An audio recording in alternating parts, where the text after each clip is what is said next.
Nah, ini kan untuk orang luar negeri bisa percaya kepada kita, itu kan nggak bisa sembarangan aja. Iya. Hal apa kira-kira yang membuat orang itu bisa percaya kepada Pak Huda? Yang pertama adalah Nah, secara natural. artinya kalau anak-anak zaman sekarang lah ya, kalau main game mungkin ditujukan ada mungkin aspek penambahan bahasa dan lain Iya, sebagainya. iya. Nah, dari bahasa Inggris ini ternyata membawa Mas Huda untuk fluently bahasa Inggris. Ah, kemudian kok bisa ke luar negeri? Gimana ceritanya? Nah, ini juga ada hubungannya saya sama bahasa Inggris ini sendiri. Kok bisa saya sampai ke luar negeri? Yang pertama karena memang waktu saya pertama kali itu masih ingat tahun 2013. Iya. Saya mendarat ke Singapura. Ya. Karena kenapa? Saya melihat orang-orang itu kok bisa sampai ke luar negeri ya. Jadi kan saya penasaran gitu. Ya. Jadi saya searching di internet bagaimana caranya. Oh, ternyata cukup buat paspor saja. Oh gitu ya. Iya, cukup buat paspor. Dan yang bikin saya pede kenapa waktu itu ke Singapura sama ke Malaysia karena bahasanya masih mirip kan sama kita. Nah, itu aja yang bikin saya nggak terlalu khawatir. Ketika ke Singapura ini tujuannya apa? Hanya jalan-jalan atau cari jodoh? Ada. Jalan-jalan aja. Jalan-jalan Biaya aja. sendiri. Biaya sendiri. Karena murah waktu itu. Waktu itu saya pakai pesawat itu yang warna merah itu. Nah, itu kan harganya murah lah. Itu nginap di sana atau pulang hari? Enggak, saya nginepnya di Malaysia karena harga rate hotelnya lebih rendah daripada yang ada di Singapura. Saya waktu hampir seminggu.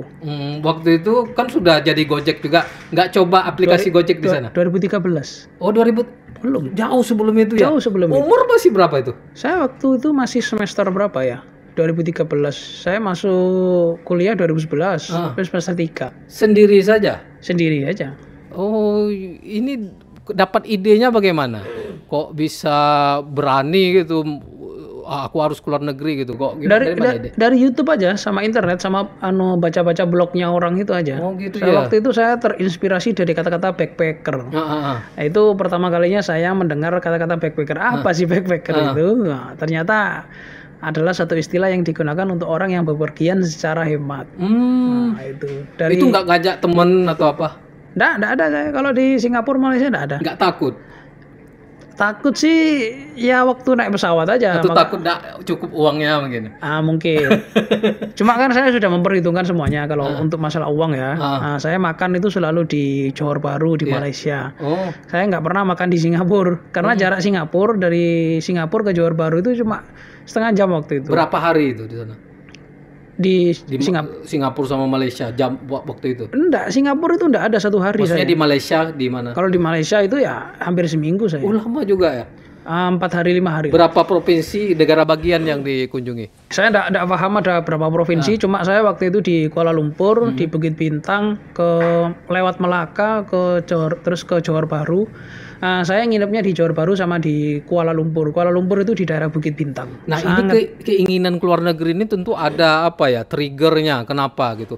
Apakah pernah mendengar apa ya? Kalau dulu kan ada sebuah program tuh, sebuah dosen mengatakan bahwa mahasiswanya wajib keluar negeri. Apakah mendengar itu atau hanya cuma rasa pengen tahu? Enggak juga aslinya.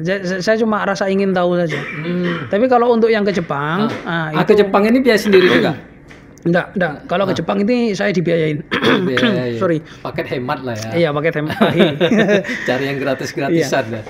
Kalau yang di Jepang ini itu ada hubungannya erat sekali dengan bahasa Inggris.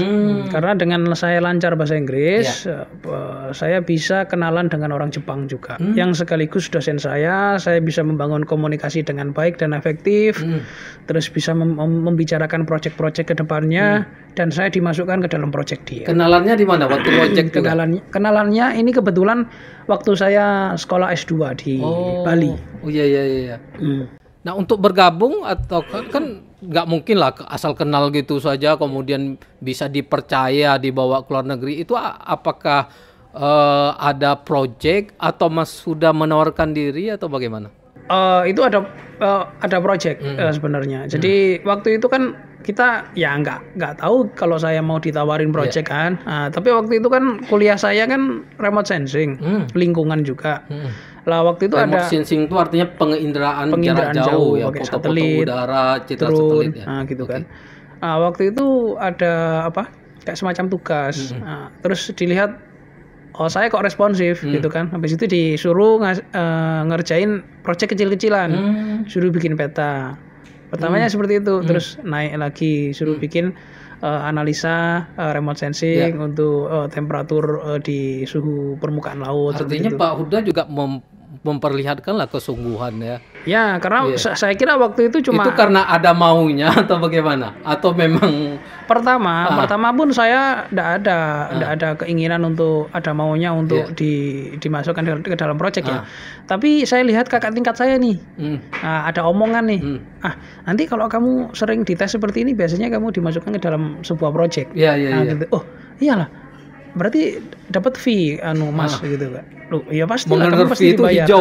Mulai dari fee itu lah, wah ini saya mikir ini bagus juga nih. Gitu kan. Artinya awalnya itu kesukaan, kemudian ternyata kesukaan kita ditopang dengan fee atau apa macamnya, jadi tambah semangat. Iyalah, karena waktu itu ya kita anak rantau juga kan. Ya, namanya anak rantau mungkin butuh uang juga untuk kebutuhan kan. Nah, meskipun saya masih dikirimin uang oleh orang tua saya dari Kota Malang. Banyak juga nih ya, uang masih dapat, beasiswa, project lagi. Itulah. Mantap, kalau bisa ditabung duit. Bisa untuk tabung. Oke, nah ini kan untuk orang luar negeri bisa percaya kepada kita, itu kan tidak bisa sembarangan aja. Hal apa kira-kira yang membuat orang itu bisa percaya kepada Pak Huda? Yang pertama adalah rasa tanggung jawab ya. Jadi kalau dikasih tugas ya kerjakan lah. Terus yang kedua jangan bohong. Ini saya ngomong khususnya untuk yang orang Jepang ya. Ini pengalaman saya. Jadi orang Jepang itu karakteristiknya kalau sekali dia bukan ternodai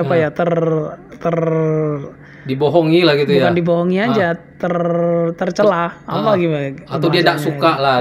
Ada beberapa. Kalau kita bilang aib lah gitu ya. Aib lah. Itu kalau sekali aja, itu gampang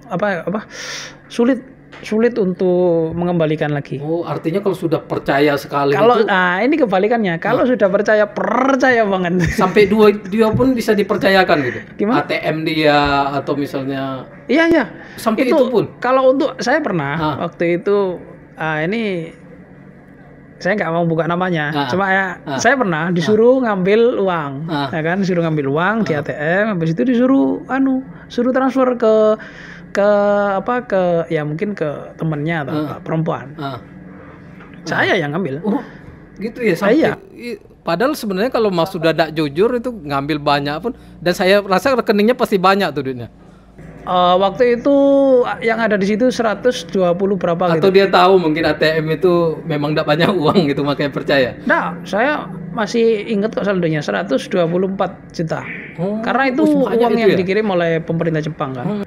Banyak berarti ya.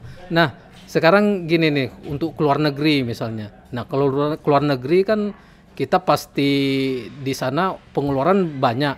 Apa bisa dapat penghasilan juga dari sana? Kalau di luar negeri saya tidak banyak pengalaman ya untuk mengambil pundi-pundi uang ya.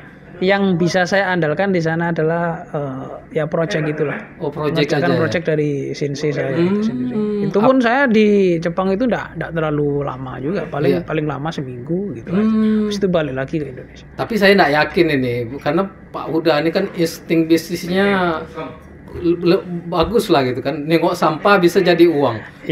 Kalau ke Jepang itu apa memang enggak ada gitu sumber-sumber yang bisa menghasilkan? Ada sih sebenarnya. Apa itu?